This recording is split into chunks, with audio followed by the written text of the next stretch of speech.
G'day guys, today we're going to be talking about custom making our own stinger hooks for our jig heads. The focus around this is the 7-inch Castaic, or alternatively the 5-inch Castaic if you scale it down.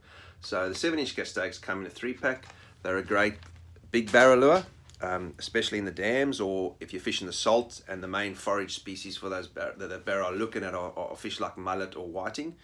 So there's a couple of options when you're rigging stinger hooks. You can actually buy a jig head that you can just put the stinger hook straight on the back, and it gets sort of to about that head area, and that's all good if the barra is inhaling the whole soft plastic, and then you can ping him with this hook.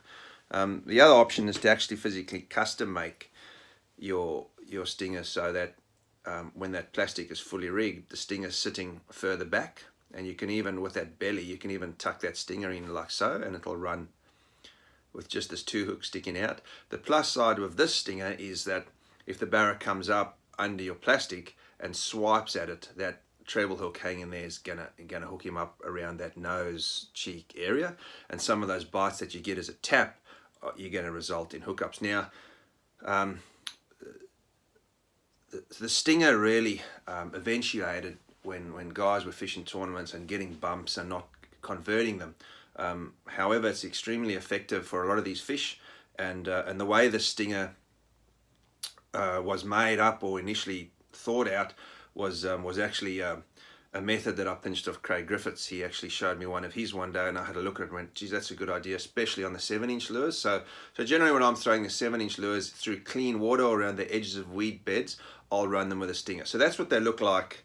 Basically, there's a couple there. There's one with a VMC, stop that swinging, with a VMC, and one with an owner. And the plus side with the Castaics is they've got that big belly cavity, which allows that stinger access. And if you have a quick look in there, you'll actually see that that stinger, I'm not sure if you can see it clearly, but that stinger is hanging off a bit of wire that's on the jig head. So when you have it outside of the plastic, this one looks a little bit bulky, or like there's a fair bit going on there, but basically all that does is just lay in the belly cavity of the Castaic, so it's fine. The consensus here, or the target or the goal here, is to make sure that wire that you've got the stinger hanging off is never going to pull loose. So how do we get that? So we'll run you quickly through how to make one of these. Obviously, we don't want to make it too long, but so what we need is a basic jig head. I've just pulled one of these jig heads off. I've had this in my box for quite a while. It's one of the earlier TT jig heads, and what I use to make my holder for my stinger is a roll of plastic coated wire. This is 60-pound wire. You can use 80, 100, 110, 120. The only issue is the thicker the heavier you go, the thicker the wire is going to be. It's a good thing because it will last longer, but the downside to it is that it is extremely thick and it does bulk the jig head up. Second article I use is I just use a fly tying bobbin holder, and what I did was I rolled 20-pound braid onto this, so I know I've got something that's quite a bit stronger than cotton. So once you catch a couple of barra on that jig head and that stinger, the barra may abrade the cotton, and the cotton might start to wear away. Whereas if you do use the braid, you can pull it and wind it a lot tighter, and it won't snap when you're rigging it. And thirdly, we've got your stinger hook. So that stinger hook, we'll just use this one over here, and we'll pull it off. So how do we do that? So we cut a piece of the plastic coated wire like so, and we just pinch the end of it so that it lays down on the jig head. And then it's a case of laying that plastic wire. You don't need a lot sticking out the back, so bearing in mind that ultimately once this is tied, that's going to hang down, and once you've caught a couple of fish, it'll actually pivot left or right. So probably about half a centimeter, maybe 3/4 of a centimeter, probably what you want poking out the back. And all I do with that is I just secure that I just roll it around. And what I like to do is I like to put one on either side of the jig head. So we'll just secure that off like so. And I'll pull that nice and tight when I'm doing it. And then we've got that little bit of plastic coated wire. You can see it sort of sitting there, just hanging down there. And then all I do is really I just move it up and secure it as I go.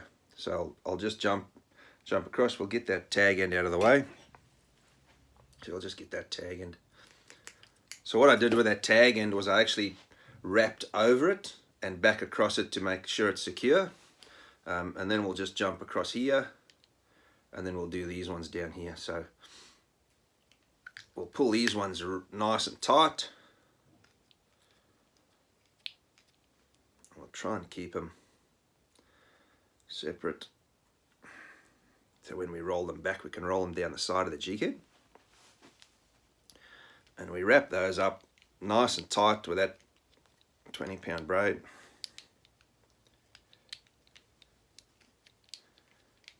And once we get them pretty tight like so, we just double them back on themselves so you can see each end.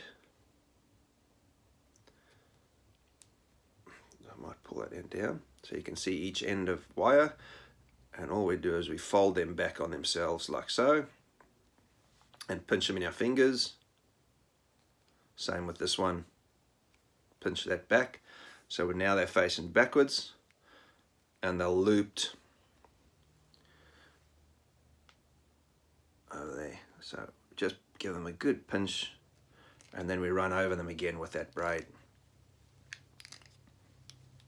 It doesn't have to be neat, guys, and I'm obviously doing this one a lot quicker than I would normally do, because we don't want to make the video too long.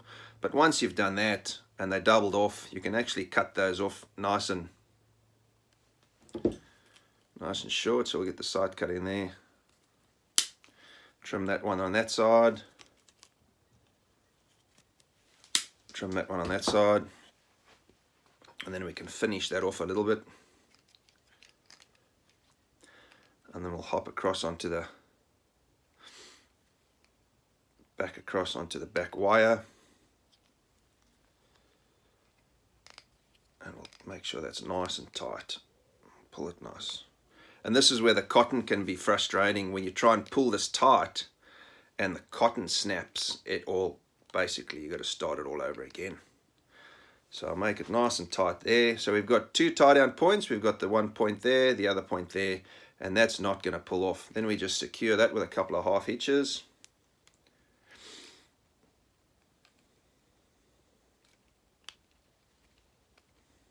A couple of half hitches like so.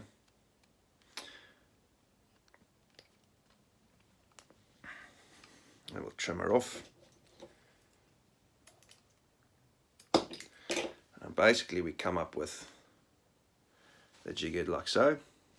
Again, it looks a bit agricultural, but it does do the job really well. And like I said, I'm rushing it a little bit to try and shorten the length of the video, which is a bit hard. So basically that ultimately ends up like that. And you can see it's just a standard split ring. I've got an 80-pound split ring on that, hanging off the treble. The way we put that into the jig head. So what I'll do, just to finish this off, is I'll take a bit of super glue. I've got a bit of Sally's quick fix super glue here, or alternatively I'll use 2-pack epoxy. If I've got a bit of time and I'm making a few, I'll do up a batch of 2-pack epoxy, and then I'll rub 2-pack epoxy in here, and then it cures really well. And to get that in the jig head, pull one of those plastics out. So we put that. So we got the jig head up there. I'd chop the nose off a little bit, but for this one we'll just thread him through. So we thread him into that cavity. So you can see over there that the jig head, the Castaic, comes out there into that cavity, belly cavity. And we just need that little point sticking out. We need to just help that through the plastic so it doesn't tear it up too bad. And you can see there as she's coming out. There we go. And once we get it all the way, we just twist it around. Oops, sorry. Once we get that all the way down, we just twist her around and poke her back through.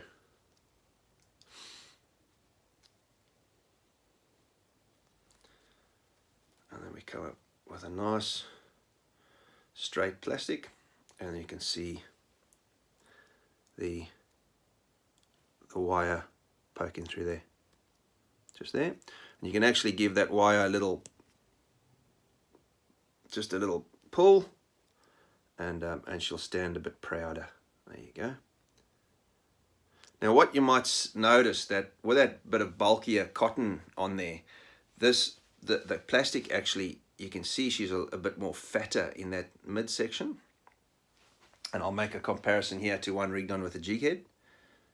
She's a bit flatter, and what that does with that fatter body, it actually creates a bit more body roll on the Castaics, where they'll actually, at a slower speed, they'll roll a bit better. So having that bulky plastic there is not a bad thing. And I'll just finish off there and show you that there she sits, and you can see that that bulkiness doesn't do anything to the plastic.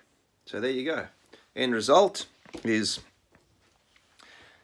your 7-inch Castaic rigged up with your stinger,